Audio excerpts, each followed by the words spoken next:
শীতকাল মানেই পিকনিকের সিজন। পিকনিকের ম্যাক্সিমাম টাইম আইটেম হিসেবে ফ্রাইড রাইস ও চিলি চিকেন হয়ে থাকে।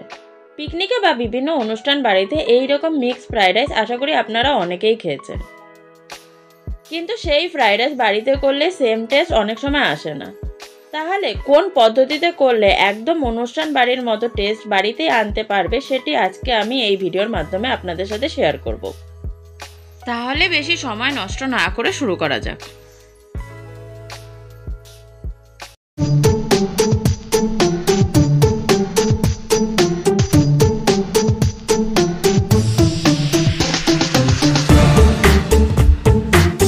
এখানে 500 গ্রাম বাসমতি রাইস নিয়ে নিয়েছি। এটিকে 3-4 বার ভালো করে ধুয়ে নেব। চালটি আলতো হাতে ধুতে হবে, না হলে চালগুলো ভেঙে যাবে। চাল ধোয়ার পর চালটিতে পরিষ্কার জল দিয়ে 1 টেবিলস্পুন নুন, 2টো তেজপাতা, 2টো ফাটানো এলাচ, 2টো লবঙ্গ ও কিছুটা পরিমাণে দারচিনি দিয়ে ভালো করে মিশিয়ে 30 মিনিটের জন্য রেস্টে রেখে দেব। ততক্ষণ ফ্রাইড রাইস বানানোর জন্য যে উপকরণগুলো লাগবে সেগুলোকে কেটে নেব।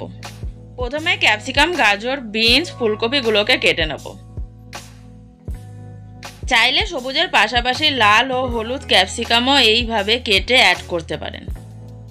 একইভাবে গাজরগুলোকে লম্বা লম্বা করে কেটে নেব।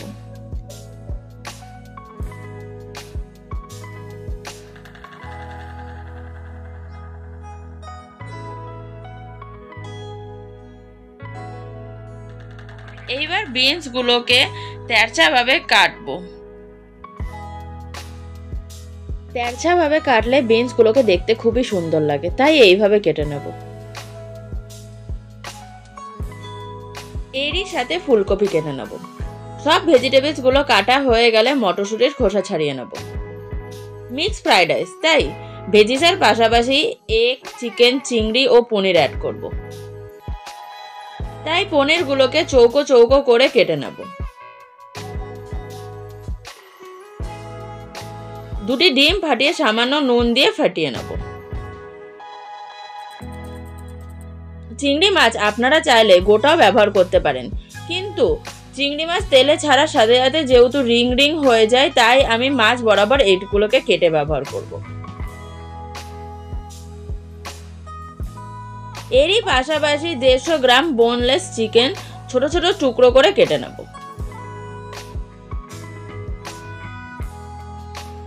সবকিছুর সাথে সামান্য পরিমাণে কাজু ও কিশমিশও অ্যাড করে দেব। একটি বড় সসপ্যানে জল দিয়ে দেব। জলটি ফুটে এলে গোটা গরম মশলা ও তেজপাতা যুক্ত চালটি সসপ্যানে দিয়ে দেব। চালে নুন দেওয়া আছে, তাই আবার নুন দেওয়ার দরকার নেই। চাল ভেজানোর সময় নুন, তেজপাতা, গোটা গরম মশলা দেওয়ার ফলে চালের মধ্যে পর্যাপ্ত পরিমাণে নুন ও সুগন্ধি ছড়িয়ে যায়। চালটি পুরো সিদ্ধ করার দরকার নেই, 80 থেকে 90% সিদ্ধ করলেই চলবে। 100% কুক করে ফেললে তাহলে ওভার হিটের কারণে চালটি পরে গলে যাবে। 80 থেকে 90% সিদ্ধ হয়ে গেছে। এবার এটিকে একটি বড় ছাঁকনির সাহায্যে ভাতের মাড় গেলে নেব। এইবার একটি কড়াইয়ের মধ্যে 4 টেবিলস্পুন তেল ও 2 টেবিলস্পুন ঘি অ্যাড করে দেব। ঘিটি গলে গেলে এক এক করে সব উপকরণগুলো ভেজে নেব। সবার কুকিং টাইম আলাদা হওয়ার জন্য ইনগ্রিডিয়েন্টসগুলোকে আলাদা আলাদা করেই ভেজে নেব।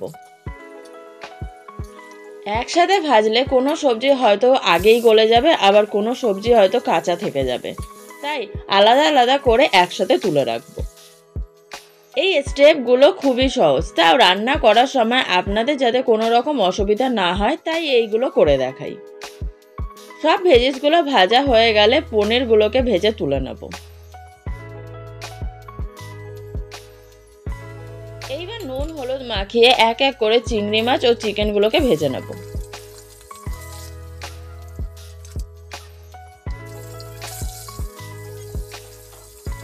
মটরশুঁটিগুলোকেও হালকা করে ভেজে নেব। ফ্লেমটি তখন লো করে নেবেন। বিগিনার্স হলে ছাঁকনির মধ্যে রেখেই ভাজবেন। তারপর কাজু ও কিশমিশটিকেও এক এক করে ভেজে নেব। কিছুটা পরিমাণে তেল তুলে নেব, এই তেলটি আমাদের পরে আবার কাজে লাগবে। বেশি তেলে ডিম ভাজলে পুরো তেলটি টেনে নেবে, তাই কিছুটা পরিমাণে তেল তুলে নেওয়ার পর ফেটিয়ে রাখা ডিমটিকে ভালো করে ভেজে নেব।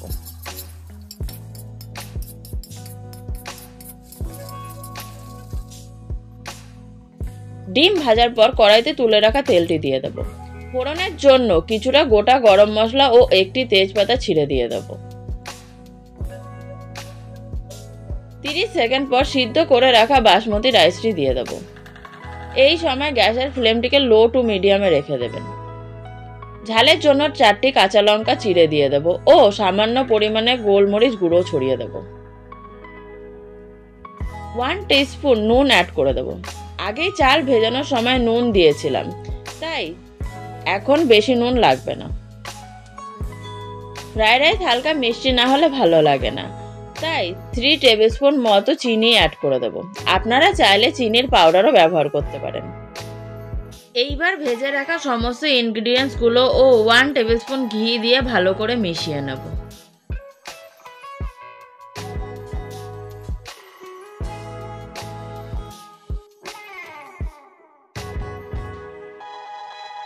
তৈরি আমাদের দুর্দান্ত স্বাদের অনুষ্ঠান বাড়ির মতো মিক্সড ফ্রাইড রাইস।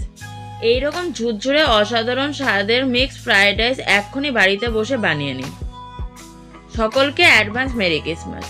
তাহলে এইবার পিকনিকে নিশ্চয়ই এই ইজি প্রসেসে মিক্সড ফ্রাইড রাইস বানিয়ে ফেলছেন। ক্রিসমাস আপনাদের কেমন কাটলো অবশ্যই কমেন্টস করে জানাবেন। সাথে থাকবেন, ভালো থাকবেন। দেখতে ভুলবেন না আওয়ার কিচেন রুমের নতুন নতুন রেসিপি। আজকের মতো এখানেই শেষ করছি। পুরো ভিডিওটি দেখার জন্য ধন্যবাদ। এইরকম নিত্য নতুন খাবারের আপডেট সবার আগে পেতে আওয়ার কিচেন রুম চ্যানেলটিকে সাবস্ক্রাইব করে বেল আইকন প্রেস করে দেবেন। ভিডিওটি ভালো লাগলে লাইক, শেয়ার, কমেন্টস করতে ভুলবেন না। প্রতি বুধবার সন্ধ্যে 6টা ও রবিবার সকাল 10টায় দেখতে ভুলবেন না আওয়ার কিচেন রুমের নতুন নতুন রেসিপি।